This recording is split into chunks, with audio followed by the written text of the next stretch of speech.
How many times can you break a world record? Sydney McLaughlin-Levrone did it 6 times in a span of about 3.5 years had she been going to the Tokyo Olympic Championships as a 400m hurdler.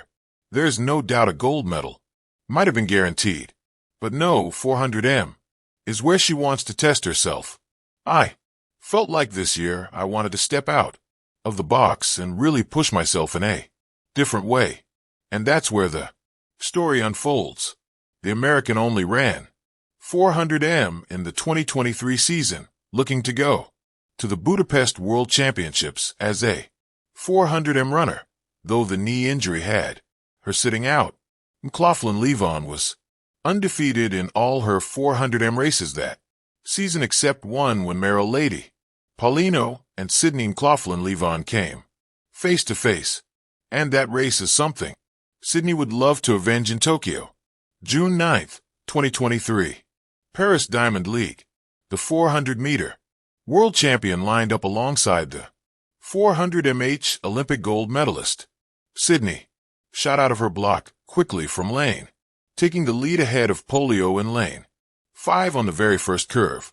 And as the commentator summed it up, a very aggressive first 100m. For the first 300m, no one could touch Sydney, but in the 400m, a great start does not always guarantee a win. The last curve and the straight were still to go.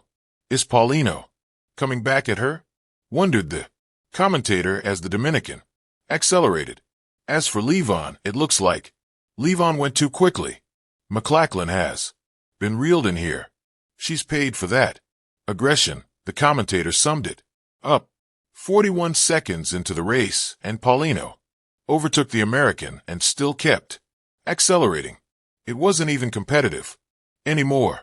Mari Lady Paulino 49.12 defeated Sydney McLaughlin-Levrone 49.71 in her 400m season debut by 59 hundredths of a second.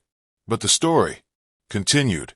Despite this, Levrone is going to the 400m, taking up the challenge to defeat the woman who has outrun her before.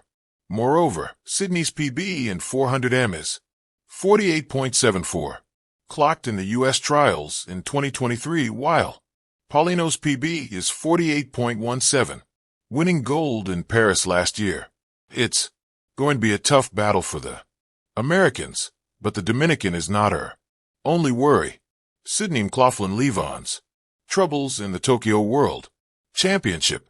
To start with, as a track and field coach, Rob summed up in his video, Sydney McLaughlin-Levrone has really not run a competitive race this year in the Open 400. This means there was almost no competitiveness on the track. Every time she has stepped foot in the 400m race this season, the Olympian has not lost one, and in many of them she has won by more than a second. At the Kingston Slam on April 6, 2025, she claimed first place in 50.32 seconds, win margin about 1.77 seconds over Dila Mohammed 54.59. But this would not be the case in World Championships. Well, at the Worlds we might see her break Sonia Richards-Ross' American record of 48.70. But to win the gold, even the silver, would require something more than that. The flat 400m has specialists who have refined the distance for years. For